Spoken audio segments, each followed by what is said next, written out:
When that picture came in, I zoomed in without thinking. And that's when I realized the masked person behind me had been watching me for a long time, silent, motionless, and terrifyingly close. My name is Justin. I'm 23, a college senior living alone in Columbus, Ohio. My neighborhood is quiet, the kind of American suburb where nights are so still you can hear a leaf fall on the sidewalk. For most of my life here, things have been calm, normal, until a few months ago when the pictures started arriving. At first, I thought it was a prank, maybe a friend messing around, maybe a stupid TikTok trend. But it wasn't a joke. It was something else, something that made me realize someone was watching me closely. And they were getting bolder every night. The first picture came on a cold night, around 11:30 p.m. while I was finishing a project in the living room. The sender was an unknown number. Attached was a single image. When I opened it, my breath froze. Someone had taken a photo of my house from the street. A tall figure stood near the edge of my driveway, dark coat, long build, and a blank white mask with 2 empty eye holes. No expression, just darkness. I ran outside and turned on the porch lights, but no one was there. The next morning, I found boot prints in the snow circling my house, looping all the way around before returning to the street. Someone had been walking around my home for a long time. The second night, another picture came. This time, the masked man stood right next to my bedroom window. The photo was taken from an angle that suggested he had been looking inside. That's when fear really set in. This wasn't a prank. Someone was watching me, moving closer every night. The third night was the night everything changed. At 2:17 a.m., my phone buzzed again. A live photo. I opened it with shaking hands. The moving image showed my bedroom from inches away from my bed while I was sleeping.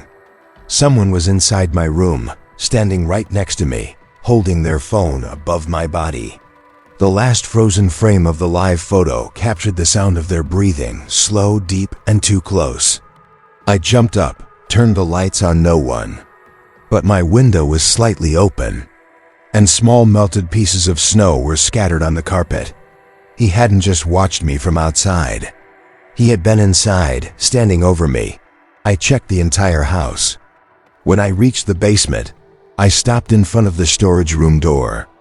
It was shut, but behind it, I heard breathing. Not mine, not the wind.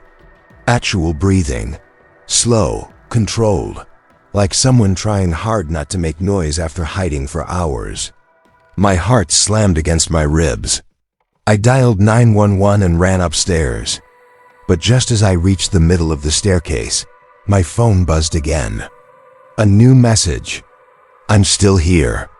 Attached was another picture, the exact moment I had been standing halfway up the stairs. Dialing 911, he was watching me move through my own home. In real time, the police arrived minutes later. They searched the house, including the basement, but didn't find anything. No intruder. No footprints.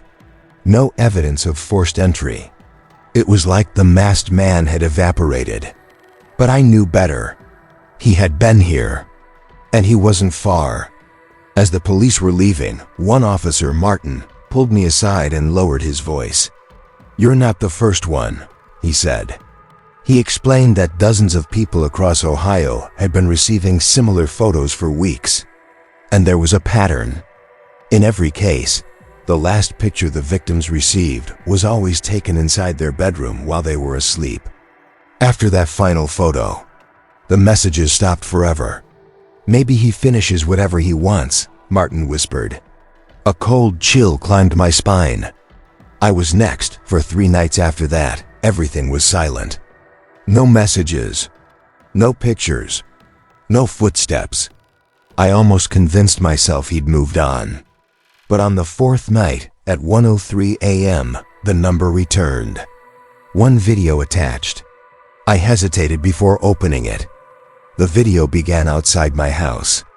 The camera moved slowly up my driveway, across the porch, through the front door, across the living room carpet, up the stairs, and into my bedroom. I was sleeping in the video. The camera leaned over me. It hovered just above my face, my breath, my mouth, my neck. At the end of the video, a gloved hand gently lifted a few strands of my hair, held them, and let them fall back down. He had stood inches above me, and I never woke up. When the police came again, the video was gone, deleted. They told me stress could make someone imagine things, but they didn't see what I found the next morning, something that didn't belong to me. Lying on my pillow was a long, straight, black hair with a small broken piece of a white mask tangled in it. Like someone had leaned over me in the dark, their mask had caught on my hair and snapped off. Right now as I record this, I can hear slow breathing outside my window. The same frozen breaths I heard behind the basement door. The same rhythm I heard in that live photo. He's back. And this time, he isn't standing far away. He's right under my window. If you want to know what happened the next night, then subscribe to Hauntra TV, because the next picture he sends might be taken outside your home.